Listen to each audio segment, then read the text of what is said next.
O desejado de todas as nações. Capítulo 19. Junto ao poço de Jacó.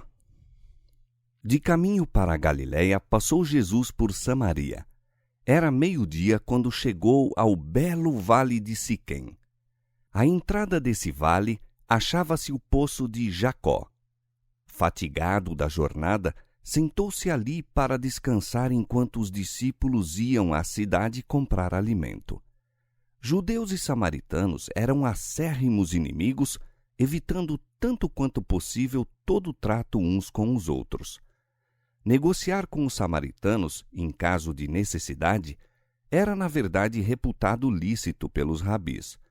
Qualquer contato social com eles, porém, era condenado. Um judeu não tomava emprestado nem recebia obséquios de um samaritano, nem mesmo um pedaço de pão ou um copo de água. Comprando comida, os discípulos estavam agindo em harmonia com o costume da nação. Além disso, não iam, entretanto.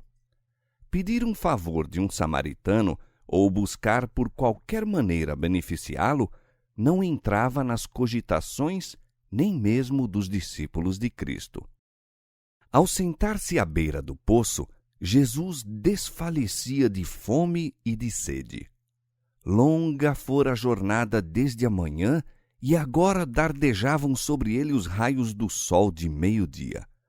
A sede era-lhe acrescida ao pensamento da fresca e refrigerante água ali tão perto e, todavia, inacessível para ele. Pois não tinha corda nem cântaro e fundo era o poço. Cabia-lhe a sorte da humanidade e esperou que viesse alguém para tirá-la.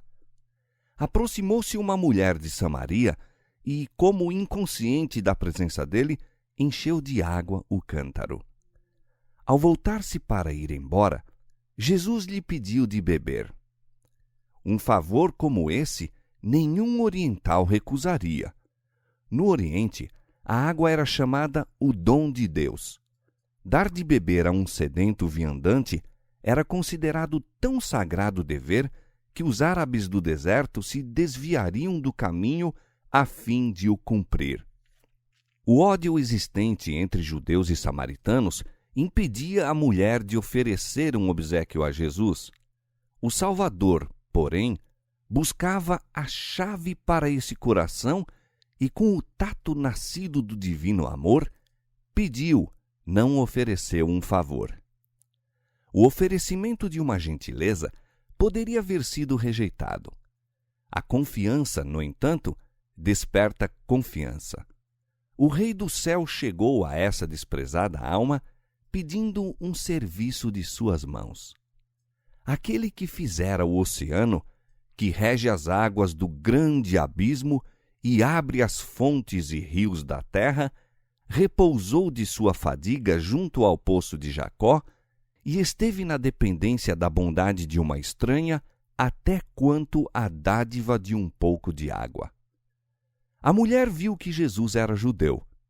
Em sua surpresa, esqueceu-se de satisfazer-lhe o pedido, mas procurou indagar a razão do mesmo.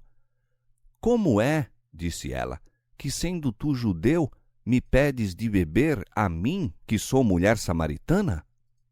Jesus respondeu: Se tu conheceras o dom de Deus, e quem é o que te diz, dá-me de beber, tu lhe pedirias, e ele te daria água viva. Tu te admiras de que te pedisse mesmo um tão pequenino favor, como um pouco de água do poço aos nossos pés. Houvesse tu me pedido a mim, e eu te haveria dado de beber da água da vida eterna. A mulher não compreendera as palavras de Cristo, mas sentiu-lhes a solene importância.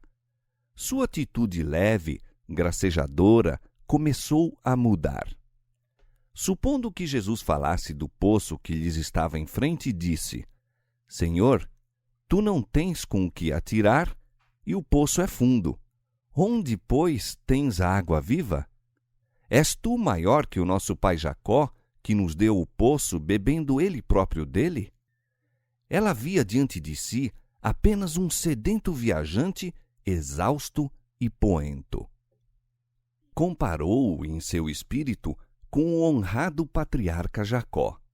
Alimentava o sentimento tão natural de que nenhum outro poço poderia ser igual àquele que fora legado pelos pais. Olhava atrás aos pais e ao futuro à vinda do Messias, ao passo que a esperança desses antepassados, o próprio Messias, estava ao seu lado e ela o não conhecia. Quantas almas sedentas se acham hoje junto à fonte viva e olham, todavia, à distância em busca das fontes da vida? Não digas em teu coração: quem subirá ao céu? Isto é, a trazer do alto a Cristo. Ou quem descerá ao abismo? Isto é, tornar a trazer dentre os mortos a Cristo. A palavra está junto de ti, na tua boca e no teu coração. Se com a tua boca confessares ao Senhor Jesus, e em teu coração creres que Deus o ressuscitou dos mortos, serás salvo. Jesus não respondeu imediatamente à pergunta a seu respeito, mas com solene seriedade disse: qualquer que beber desta água tornará a ter sede, mas aquele que beber da água que eu lhe der nunca terá sede, porque a água que eu lhe der se fará nele uma fonte de água que salte para a vida eterna. Aquele que busca dessedentar-se nas fontes deste mundo beberá apenas para tornar a ter sede. Por toda parte estão os homens descontentes, anseiam qualquer coisa que lhes supra a necessidade da alma.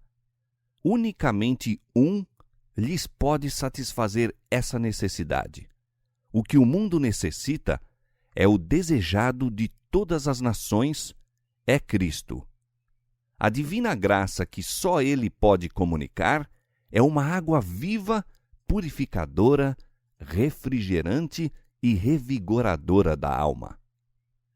Jesus não queria dar a ideia de que um único sorvo da água da vida bastasse ao que a recebe. O que experimenta o amor de Cristo anelará continuamente mais, mas não busca nenhuma outra coisa. As riquezas, honras e prazeres do mundo não o atraem. O contínuo grito de sua alma é: mais de ti. E aquele que revela à alma suas necessidades está à espera para lhe saciar a fome e a sede. Falharão todo o recurso e dependência humanos. As cisternas esvaziar-se-ão, os poços se hão de secar. Nosso Redentor, porém, é uma fonte inesgotável. Podemos beber e beber mais e sempre encontraremos novo abastecimento. Aquele em quem Cristo habita tem em si mesmo a fonte da bênção, uma fonte de água que salte para a vida eterna. Dessa fonte poderá tirar forças e graças suficientes para todas as suas necessidades. Ao falar Jesus da água viva, a mulher o olhou com atenta curiosidade.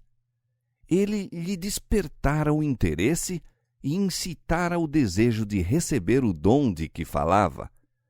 Percebia não ser a água do poço de Jacó que se referia, pois dessa água usava ela continuamente, bebendo e tendo novamente sede. Senhor, disse ela, dá-me dessa água para que não mais tenha sede e não venha aqui tirá-la. Jesus mudou então abruptamente a conversa. Antes que essa alma pudesse receber o dom que ele ansiava conceder-lhe, seria preciso que fosse levada a reconhecer seu pecado e seu Salvador. Disse ele: vai, chama o teu marido e vem cá. Ela respondeu: não tenho marido. Assim, esperava evitar qualquer interrogação nesse sentido, mas o Salvador continuou: disseste bem, não tenho marido, porque tiveste 5 maridos, e o que agora tens não é teu marido. Isto disseste com verdade. A ouvinte tremeu. Misteriosa mão estava voltando as páginas de sua vida, apresentando aquilo que esperava manter sempre oculto. Quem era esse que podia ler-lhe os segredos da vida? Acudiram-lhe pensamentos da eternidade, do juízo futuro, quando tudo o que é agora oculto será revelado. A esse clarão despertou a consciência. Não podia negar nada, mas buscou escapar a qualquer menção de um assunto tão indesejado. Com profunda reverência, disse: Senhor, vejo que és profeta. Então, esperando abafar a convicção, voltou-se para pontos de controvérsia religiosa. Se este fosse profeta, certamente lhe poderia dar instruções a respeito desses assuntos tão longamente discutidos. Pacientemente, Jesus permitiu que ela dirigisse a conversa à sua vontade. Espreitava, entretanto, o ensejo de fazer penetrar-lhe a verdade no coração.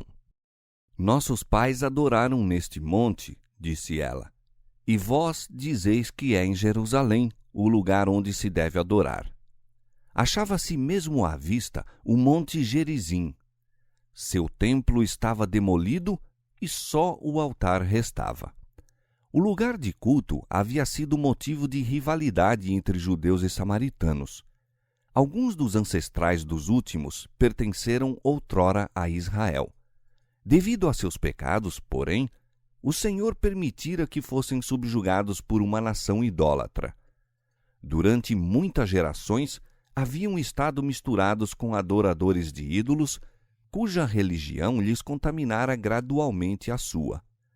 Verdade é que asseveravam que seus ídolos se destinavam apenas a lembrar-lhes o Deus vivo, o soberano do universo. Não obstante, o povo era levado a reverenciar as imagens de escultura. Quando o templo de Jerusalém fora reconstruído, nos dias de Esdras, os samaritanos desejaram unir-se aos judeus nessa ereção. Este privilégio lhes foi negado e acerba animosidade suscitou-se entre os dois povos. Os samaritanos construíram um templo rival no Monte Gerizim. Ali adoravam segundo o ritual mosaico, conquanto não renunciassem inteiramente à idolatria. Mas sobrevieram-lhes desastres, seu templo foi destruído pelos inimigos e pareciam achar-se sob maldição. Apegavam-se, todavia, às suas tradições e formas de culto. Não queriam reconhecer o templo de Jerusalém como a casa de Deus, nem admitir que a religião dos judeus era superior à sua. Respondendo à mulher, Jesus disse: Crê-me que a hora vem em que nem neste monte, nem em Jerusalém adorareis o Pai. Vós adorais o que não sabeis. Nós adoramos o que sabemos, porque a salvação vem dos judeus. Jesus mostrara ser isento do preconceito judaico contra os samaritanos. Agora, procurava derribar o mesmo preconceito da parte desta samaritana contra os judeus.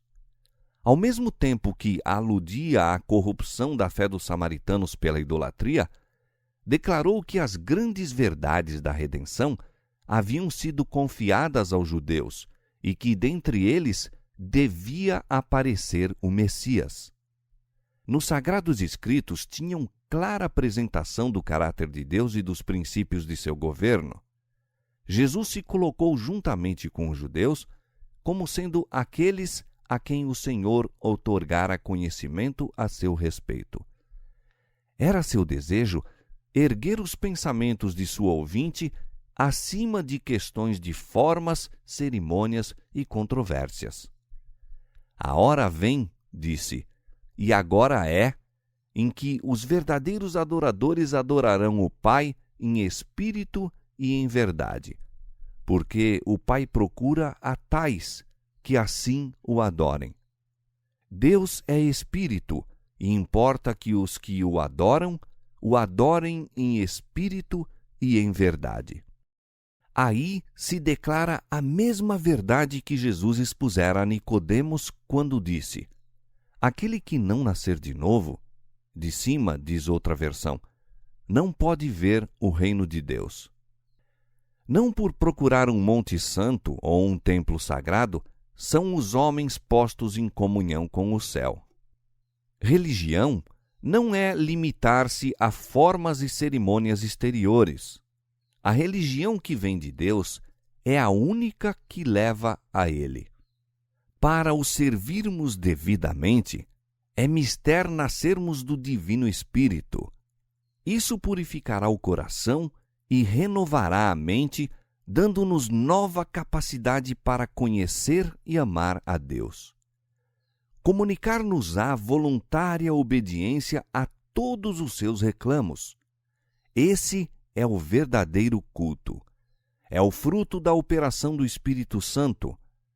É pelo Espírito que toda prece sincera é ditada e tal prece é aceitável a Deus.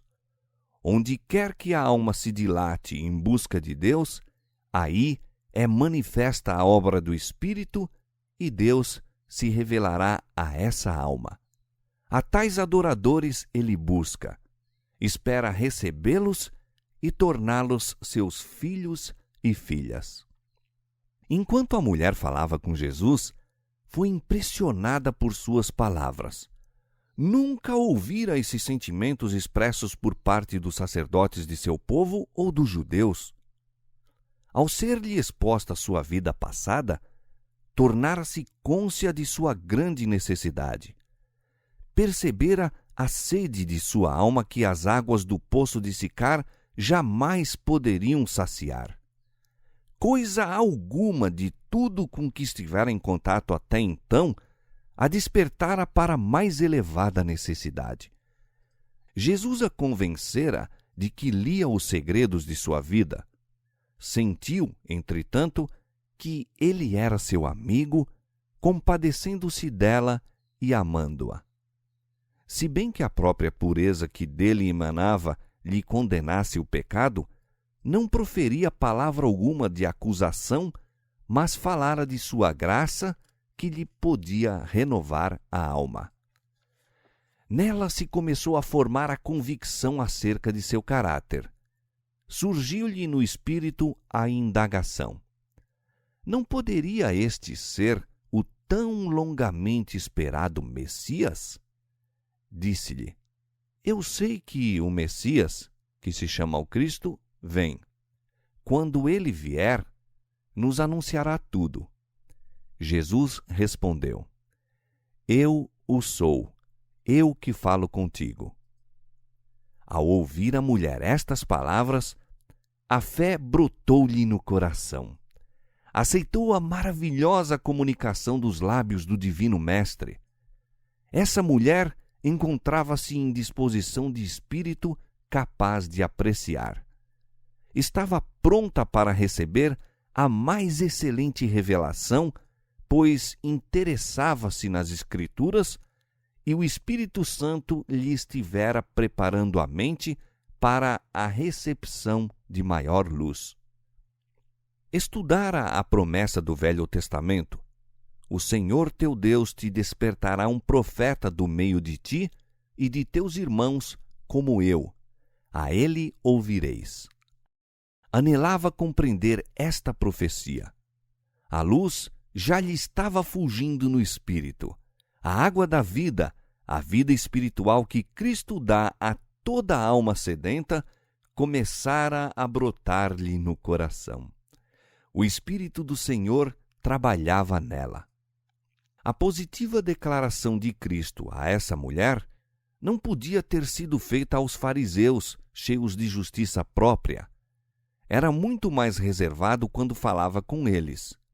Aquilo que fora retido aos judeus e que os discípulos haviam recebido recomendação de guardar em segredo, foi a ela revelado.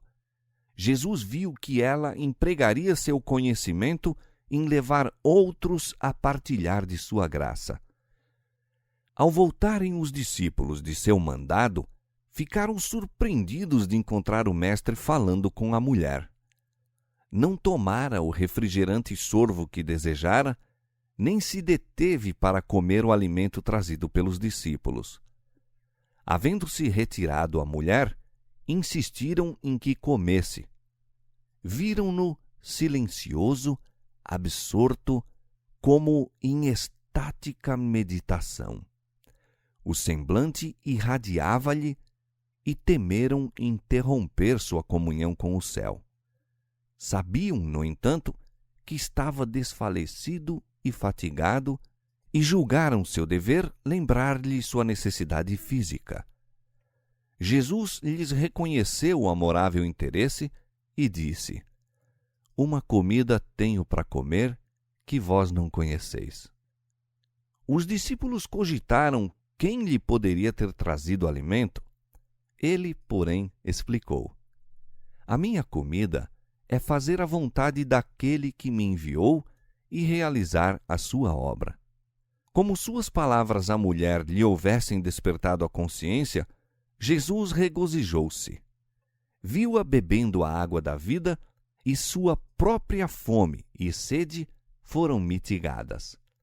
O cumprimento da missão para cujo desempenho deixara o céu fortalecia o Salvador para seus labores, sobrepondo-o às necessidades humanas. Ministrar a uma alma faminta e sedenta da verdade era-lhe mais grato que comer ou beber. Constituía um conforto, um refrigério para ele. A beneficência era a vida de sua alma. Nosso Redentor tem sede de reconhecimento. Tem fome da simpatia e do amor daqueles que comprou com seu próprio sangue. Anela com inexprimível desejo que venham a ele e tenham vida. Como a mãe espreita o sorriso de reconhecimento de seu filhinho, o qual lhe revela o alvorecer da inteligência, assim está Cristo, atento à expressão de grato amor que revela haver começado a vida espiritual na alma. A mulher enchera-se de alegria ao escutar as palavras de Cristo. A maravilhosa revelação fora quase demasiado forte para ela. Deixando o cântaro, voltou à cidade para levar a outros a mensagem. Jesus sabia por que ela se fora.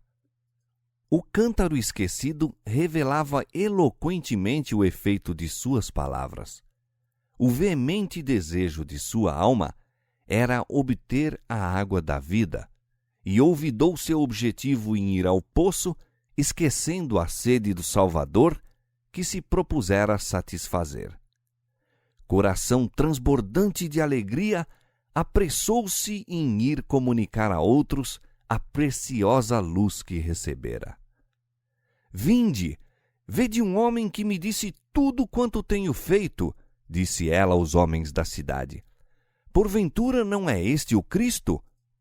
Suas palavras tocaram o coração deles. Havia em sua fisionomia expressão nova, uma transformação em todo o seu aspecto. Despertou-se-lhes o interesse em ver Jesus. Saíram, pois, da cidade e foram ter com ele. Jesus, ainda sentado à borda do poço, pôs-se a olhar para os campos de trigo que se estendiam diante dele, seu delicado verdor banhado pelos dourados raios do sol. Chamando a atenção dos discípulos para a cena, serviu-se dela como de um símbolo. Não dizeis vós que ainda há 4 meses até que venha a ceifa? Eis que eu vos digo: levantai os vossos olhos e vede as terras que já estão brancas para a ceifa. E olhava, enquanto assim dizia, aos grupos que se vinham dirigindo ao poço. Faltavam 4 meses para a ceifa do cereal. Havia, entretanto, uma colheita pronta para o ceifeiro. O que ceifa, disse, recebe galardão e ajunta fruto para a vida eterna. para que assim o que semeia como o que ceifa, ambos se regozijem. Porque nisto é verdadeiro o ditado, que um é o que semeia e outro o que ceifa. Aí indica Jesus o sagrado serviço que devem a Deus os que recebem o Evangelho. Cumpre-lhes ser instrumentos vivos em suas mãos. Ele lhes exige o serviço individual. E quer semeemos ou ceifemos, trabalhamos para Deus. Um espalha a semente, outro ajunta na ceifa, e tanto o semeador como o ceifeiro recebem galardão. Regozijam-se ambos na recompensa do seu labor. Jesus disse aos discípulos: Eu vos enviei a ceifar onde vós não trabalhastes. Outros trabalharam e vós entrastes no seu trabalho. O Salvador antecipa aqui a grande colheita do dia de Pentecoste. Os discípulos não deviam considerá-la como resultado dos próprios esforços. Entravam no trabalho de outros homens. Desde a queda de Adão, Cristo estivera sempre a confiar a semente da palavra a seus escolhidos servos para ser semeada nos corações humanos. E uma invisível influência, sim, uma força onipotente, operava silenciosa, mas eficazmente para produzir a colheita. O orvalho, a chuva e o sol da graça de Deus haviam sido dados para refrescar e nutrir a semente da verdade. Cristo estava prestes a regar a semente com seu próprio sangue. Seus discípulos tinham o privilégio de ser coobreiros dele e dos santos homens da antiguidade. Pelo derramamento do Espírito Santo, no Pentecoste, milhares se haviam de converter em um dia. Isso era o resultado da semente lançada por Cristo, a colheita de seu labor. Nas palavras dirigidas à mulher à borda do poço, fora lançada boa semente e quão rapidamente se obteve a colheita. Os samaritanos vieram a ouvir Jesus e nele creram. Aglomerando-se ali em torno dele, assediaram-no com perguntas, recebendo ansiosamente suas explicações de muitas coisas que para eles haviam sido obscuras. Escutando-o, suas perplexidades se começaram a desvanecer. Era como um povo em meio de grande treva, seguindo um súbito raio de luz, até chegarem à claridade do dia. Mas não se satisfizeram com essa breve entrevista. Ansiavam ouvir mais e dar a seus amigos também a oportunidade de ouvir esse maravilhoso mestre. Convidaram-no a ir à sua cidade, pedindo-lhe que ficasse com eles. Durante 2 dias deteve-se em Samaria e muitos mais creram nele. Os fariseus desprezavam a simplicidade de Jesus. Passavam-lhe por alto os milagres e pediam-lhe um sinal de que era o Filho de Deus. Os samaritanos, porém, não pediram sinal, e Jesus não operou nenhum milagre entre eles, a não ser a revelação dos segredos da vida da mulher junto ao poço. Entretanto, muitos o receberam. Em sua nova alegria disseram à mulher: Já não é pelo teu dito que nós cremos, porque nós mesmos o temos ouvido e sabemos que este é verdadeiramente o Cristo, o Salvador do mundo. Os samaritanos criam que o Messias havia de vir como o Redentor não só dos judeus, mas do mundo. O Espírito Santo dele predissera por meio de Moisés como um profeta enviado por Deus. Por intermédio de Jacó, fora declarado que a ele se congregariam os povos, e de Abraão, que nele seriam benditas todas as nações da terra. Nessas escrituras baseavam os samaritanos sua fé no Messias. O fato de haverem os judeus interpretado mal os últimos profetas, atribuindo ao primeiro advento a glória da segunda vinda de Cristo, levara os samaritanos a desprezar todos os sagrados escritos com exceção dos que foram dados por meio de Moisés. Ao demolir, porém, o Salvador essas falsas interpretações, muitos aceitaram as últimas profecias e as palavras do próprio Cristo com relação ao reino de Deus. Jesus começara a derribar a parede de separação entre os judeus e os gentios e a pregar salvação a todo o mundo. Conquanto judeu, misturava-se sem restrições com os samaritanos, anulando os costumes farisaicos de sua nação. Apesar de seus preconceitos, aceitou a hospitalidade desse povo desprezado. Dormiu sob seu teto, comeu com eles à mesa, partilhando do alimento preparado e servido por suas mãos. Ensinou em suas ruas e tratou-os com a máxima bondade e cortesia. No templo de Jerusalém havia apenas uma baixa parede divisória entre o pátio exterior e as outras dependências do sagrado edifício. Viam-se nessa parede inscrições em diferentes línguas declarando que ninguém, a não ser os judeus, podia ultrapassar esses limites. Houvesse um gentil ousado penetrar no interior, teria profanado o templo e o pagaria com a vida.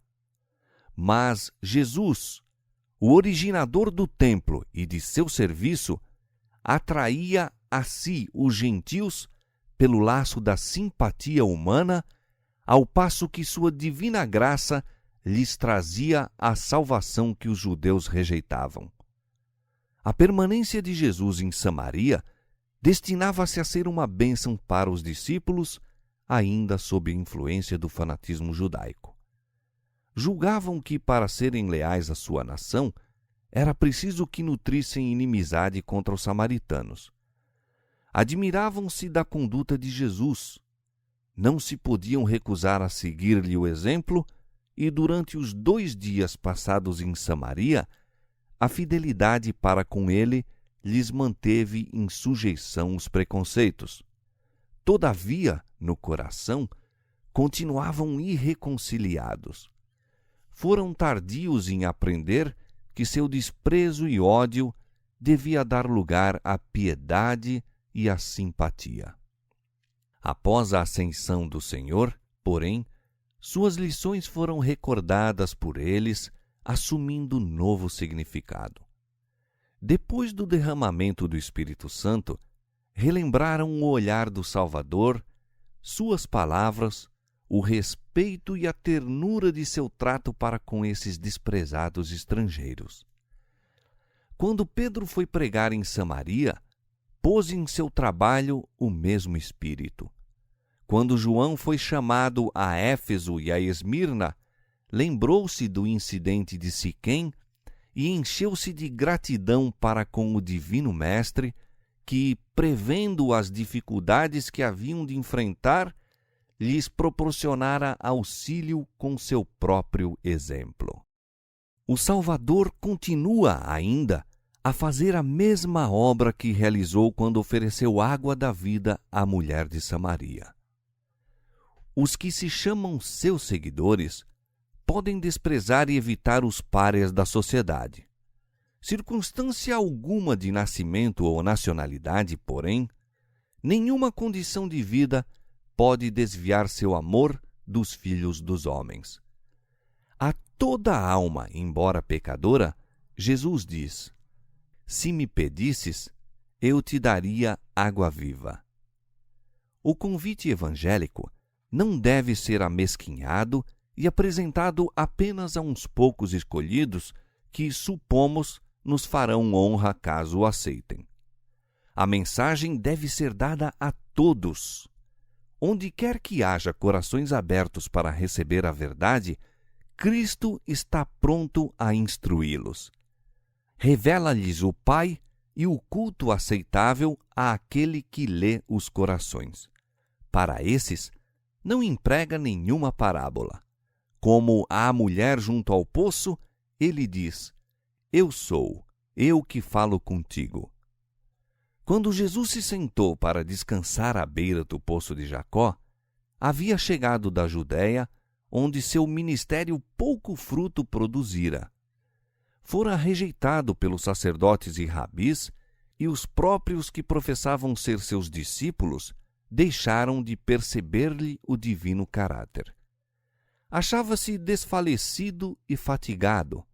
Não negligenciou, no entanto, a oportunidade de falar a uma única mulher, conquanto fosse uma estranha, inimiga de Israel e vivendo abertamente em pecado. O Salvador não esperava que se reunissem congregações. Começava muitas vezes suas lições tendo apenas poucas pessoas em volta de si, mas, um a um, os transeuntes paravam para escutar, até que uma multidão, maravilhada e respeitosa, ficava a ouvir as palavras de Deus através do Mestre enviado do céu. O obreiro de Cristo não deve julgar que não pode falar a poucos ouvintes com o mesmo fervor com que o faz a um maior auditório. Poderá haver uma única pessoa a escutar a mensagem. Quem poderá, entretanto, dizer até onde se estenderá sua influência? Pouca importância, mesmo para os discípulos, parecia ter essa mulher de Samaria para o Salvador gastar com ela seu tempo. Ele, porém, raciocinou mais fervorosa e eloquentemente com ela do que com reis, conselheiros ou sumos sacerdotes. As lições por ele dadas àquela mulher têm sido repetidas até aos mais afastados recantos do mundo. Assim que encontrou o Salvador, a samaritana levou outros a ele. Demonstrou-se mais eficiente missionária que os próprios discípulos. Estes nada viram em Samaria indicativo de um campo promissor. Tinham os olhos fixos numa grande obra a ser feita futuramente. Não viram que exatamente em torno deles havia uma colheita a fazer. Por meio da mulher que haviam desprezado, porém, toda uma cidade foi levada a ouvir o Salvador. Ela transmitiu imediatamente a luz a seus concidadãos. Essa mulher representa a operação de uma fé prática em Cristo. Todo verdadeiro discípulo nasce no reino de Deus como missionário. Aquele que bebe da água viva faz-se fonte de vida. O depositário torna-se doador.